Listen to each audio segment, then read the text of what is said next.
Inanunsyo nitong Miyerkules ni Agriculture Secretary Francisco Chu Laurel Jr. na sisimulan na raw ng gobyerno ang pagbebenta ng 20 pesos na bigas sa Visayas. Aabot daw sa 40 kilo kada buwan ang maaring bilhin ng bawat pamilyang consumer. Hindi lang sa Visayas dahil palalawakin pa daw ito sa buong bansa.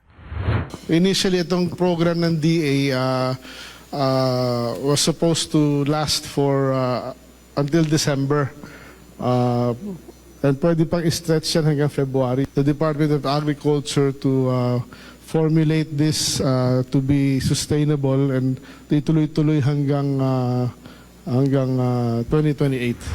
Ang pahayag ng DA chief ay tinulugsa ng Federation of Free Farmers o FFF. Kwenesyon ng grupo ang timing ng plano na 20 pesos na bigas na mula sa lumang stock ng National Food Authority. Sabi ng dating kalihim ng DA na siya ring chairman ng grupo, bakit ngayon lang daw ito gagawin ng gobyerno na nakapagdeklara na ng food security emergency sa bigas para ibenta sa mga lokal na pamahalaan? Ang nakakabahala rin daw ay kung kaya bang isustain ng DA ang pagbebenta nito hindi lang sa Visayas kundi sa buong Pilipinas. Sa kalkulasyon kasi ng dating DA chief, kakailanganin ng 1.6 hanggang 1.7 kilograms ng palay na gigilingin para maging bigas. Ngunit ang bilihan na raw ng palay ngayon sa mga magsasaka ay nasa hanggang 23 pesos kada kilo. Iba pa raw dyan ang cost of production na posibleng umabot ng hanggang 37 pesos. Kaya kung ibebenta raw ito ng DA sa 20 pesos, ay malaking lugi ito para sa gobyerno. Magkakaroon po ng subsidy o pagkalugi ang gobyerno po natin, bawat kilo may ibibenta ng 17 pesos. So, if you multiply that, hindi natin alam kung ilang mga targeted beneficiaries sa Visayas. Let's say 1 million po ang qualified. So daily, bibili po ang bawat isa sa 1 million na mamamayan ng 20 pesos na NFA rice. Ang gugulin po ng gobyerno po natin ay 16 o 17 million pesos po na subsidy o pagkalugi. So in 1 month, that is over kalahating bilyong piso po yan just in the Visayas. O in 1 year, naku po, that will be siguro 6 billion pesos maybe in 1 year just in the Visayas. Dagdag pa ni Montemayor, hindi lang gobyernong maaapektuhan sa planong ito, kundi maging ang mga lokal na magsasaka. Kapag nangyari daw kasi yan, babagsak ang presyo ng palay. Ang 20 pesos po na bigas, ang katumbas po niyan na presyo ng palay ay 10 piso bawat kilo. Mabigat po yun sa farmer kasi ang production cost po niya is 15 pesos per kilo. So if he will sell his palay na cheese na lang, lugi po siya. 5 piso bawat kilo po ng palay. So baka down the road, marami pong farmers natin ayaw na magtanim ng palay kasi magiging palugi po sila. Masyado na raw desperado ang gobyerno sa hakbang nila matapos ang palpak na implementasyon ng food security emergency. Hanggang ngayon daw kasi ay nasa halos 20,000 bags pa lamang ang nailalabas mula sa mga bodega ng NFA, malayo sa target na higit 300,000 bags na ibebenta sana sa mga LGU. Desperado rin ang DA-NFA na mabawasan talaga yung kanilang yung buffer stocks. Kasi habang tumatagal nga, lumuluma yan eh.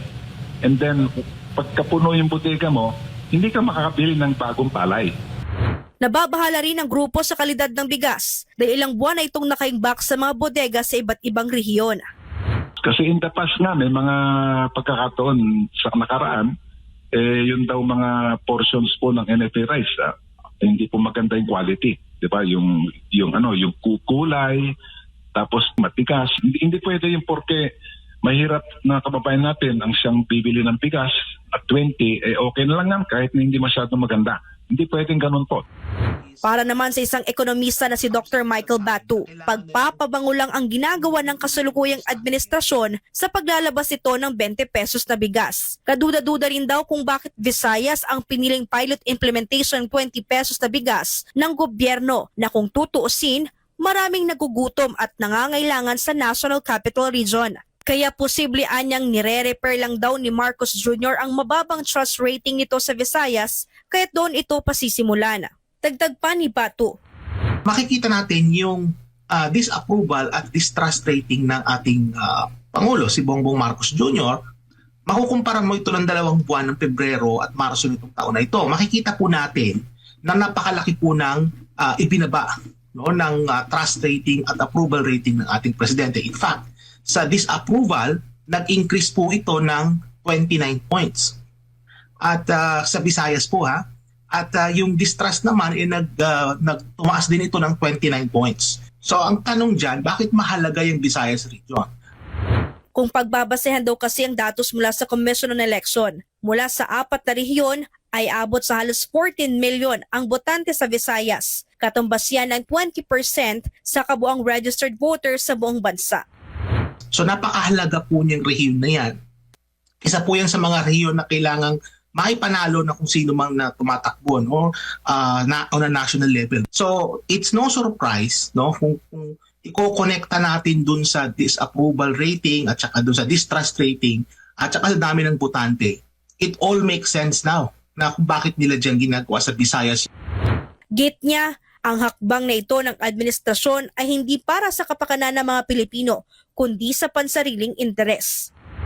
Konektado pa rin po ito sa eleksyon. Kasi yung timing, makikita natin, 2.5 weeks na lang po ay mag-eleksyon na. Ni-roll out nila ito sa Visayas na kung saan maraming mga vote-rich provinces. At historically, makikita natin kapag ka nag-improve ang net satisfaction rating ng presidente, mahihila niya yung kanyang slate para manalo. Itong programa na ito sa pagro-roll out ng 20 pesos na bigas, I think it is all about politics. Sabi pa ni Batu, nangangailangan ng malaking pondo ang gobyerno, higit 50 bilyong piso para makapagbenta ng 20 pesos na bigas sa higit 5 milyong pamilya sa Visayas. Pero sabi ng kalihim ng Department of Agriculture na si Secretary Francisco Chu Laurel Jr., nasa 4.5 billion pesos lang daw ang inilaan nilang pondo para sa nasabing programa. Ang tanong ngayon, hanggang saan naabot ang 20 pesos na bigas? Para sa Diyos at sa Pilipinas kong mahal, ito si Sheena Torno, SMNI News.